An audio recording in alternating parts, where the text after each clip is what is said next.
Options हैं, it is there till you remove it. अच्छा, तो उसके साथ फिर ये होता है कि बहुत जेंटल से अगर उठाते हैं तो वो कभी कभी वो पूरा का पूरा पैच निकल आता है, कभी होता है कि साइड से निकलता है। जब साइड से वो निकलेगा तो फिर वो जो ऑयल है वो उसके अंदर जाएगा, इनमें ग्रेजुअल निकलेगा। तो इसमें बहुत आप अपने बेबी शैम्पू में ही जिंक जिस शैम्पू में है एंटी डैंड्रफ वो माइल्ड एडअप कर लें। ओके, ठीक है। जेंटल उसको उसकी जो पोटेंसी है उसको कम करते हैं। जो नॉर्मल हम लोग यूज़ करते हैं शैम्पू जिसमें जिंक एंड सल्फर है आपका, उस शैम्पू को बेबी शैम्पू से मिक्स करके फिर उससे करके देखिए। अच्छा, नहीं वो बिकॉज कोई आई भी वुड लाइक हमारा अगर if I see shampoo the है। चाइल्ड तो फिर मैं उसको, because each individual is treated differently. हाँ, ये तो मगर है। This is at home you can do it.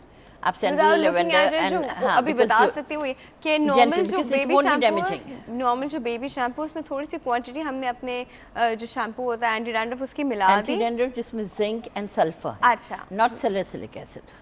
अच्छा जी, ये आपको थोड़े इंग्रेडिएंट्स पढ़ने पड़े। डॉक्टर है, पढ़ लेंगी। हाँ, ठीक है। हाँ, तो वो ZPT के साथ जो आएगा वो उसमें जिंक एंड सल्फर होता है। सही सही। ठीक है, तो उसमें आप एडअप कर लेंगे उसको। Okay. और उसके साथ आप ऑयल सोकिंग्स जो हैं वो आपको मिक्सचर्स बनाने होंगे, जैसे इट गोज, या क्योंकि स्टिमुलेंट में जैसे जोजोबा है तो अ ड्रॉप ऑफ इट, तो वो डिपेंड करता है कि आप किस तरीके से उसको लेंगे। अच्छा, इससे पहले रिजवाना की कॉल आई थी, उनका भी हेयर फॉल था बिकॉज़ उनको डैंड्रफ है। बिकॉज दैट इज, देखिए dandruff is the basic reason, और शायद वो यहाँ पे भी गिरती है, उनके दाने थिनिंग ऑफ हेयर्स पहले होता है, फिर फॉलिंग ऑफ हेयर्स होता है। क्योंकि आप एक सिंपल सी चीज़ देख लें कि आपके पोर्स हैं, ईच पोर जिसमें से बाल निकल रहा है, अगर उसके ऊपर एक कोटिंग आ जाएगी, आपके बालों के ऊपर एक डैंड्रफ की कोटिंग आ जाएगी, तो फिर आपकी जो नेचुरल सीबम डिस्चार्जेस हैं वो सब बंद होने लगते हैं, ब्लॉकेड होने लगते हैं। और चीज़, आई एम सॉरी मैं आपकी बातें इंटरप्ट करी, वो बाल कुछ लोग के मोटा बाल होता है ना, जिसको हम कहते हैं कि वो डाई भी देर से होगा और वो होता भी बड़ा मोटा है, लस्ट्रस भी होता है, पर आफ्टर अ वाइल शायद वो जो बड़े होते रहते हैं या फिर वो बहुत ज़्यादा केमिकल एप्लीकेशन करते हैं, उसके बाद उनका वो बाल पतला हो जाता है। उनका नहीं, हर एक का। क्यों? अगर आप केयर नहीं कर रहे क्योंकि देखो वो बाल coarse hairs and brittle hairs, it goes as per type of hairs. You are normal hairs, you are thick hairs, you are fine hairs, baby fine hairs, मतलब वो डिपेंड करता है कि टाइप ऑफ हेयर आपका क्या है और उसके बाद आपकी हेल्थ क्या है और केयर क्या है। बिकॉज अगर आपकी डाइट में प्रॉपर प्रोटीन्स नहीं हैं तो क्वालिटी ऑफ हेयर्स आपके जाएंगे, because hairs made up of proteins only. ये तो है। सो डेफिनेटली जो अगर आप छोटे छोटे नुस्खे सुनते हैं कि हम कहते हैं protein treatment, that is meant for this dead hairs, shaft of the hairs के लिए, बिकॉज कुछ चीज़ें हैं जो टेम्पररी एब्जॉर्प्शंस पे आती हैं इनटू द क्यूटिकल्स आपके। जैसे ऑयल भी आप यूज़ करते हैं, जब हम वार्म ऑयल कहते हैं तो वार्म ऑयल आपका जो होता है और पतला हो जाता है थोड़ा।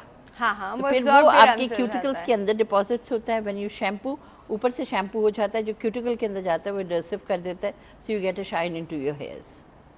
ओह, I see, okay. So that is one thing जहाँ आपका है। तो इसी लिहाज से ब्रिटल अगर हेयर्स हैं आपके तो उसके लिहाज से अब शैम्पूज रिसर्च के साथ ब्यूटिफुल शैम्पूज आर मेड, मगर you should know what you are going to go for, और कहाँ आपको प्रोटेक्शन चाहिए, कहाँ लाजमी कंडीशनर चाहिए, कहाँ आपके हेयर्स को मास्क की ट्रीटमेंट्स में चाहिए।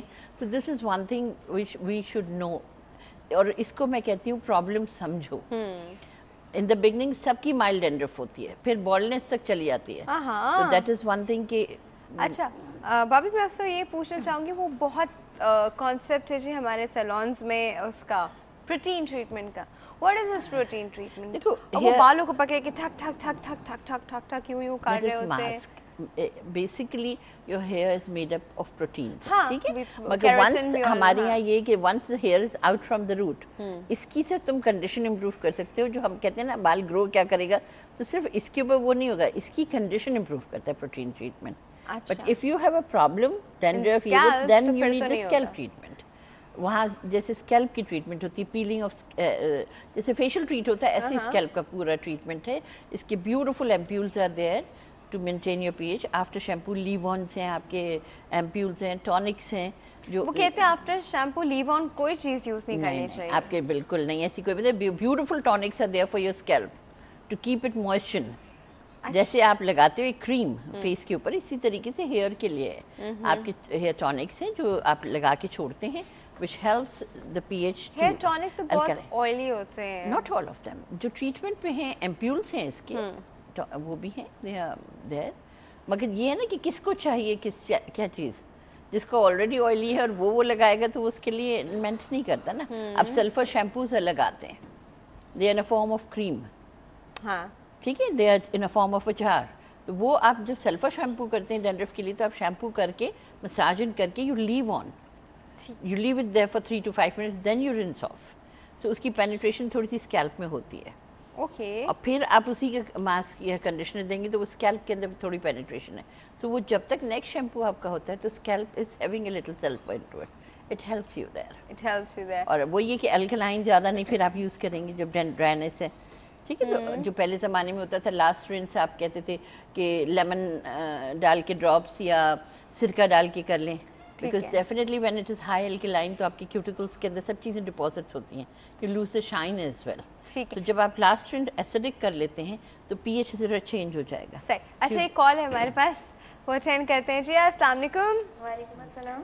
डॉक्टर दीबा जी हाँ जी, good healthy morning. Good healthy morning. मैं जिस काम के लिए मैंने फोन किया था वो मैं भूल ही गई हूँ। जो पहला चीज थी ना, पहली चीज थी वो मैं बताना चाह रही हाँ थी। हाँ आज रोहाना भाभी बहुत बहुत बहुत प्यारी लग रही है। Thank you so much. इनके ऊपर ये कलर बहुत सूट कर रहा है, इस तरह के कलर पहना अच्छा कर। मैं भी ठीक इनसे है। यही कहती I think it's too right.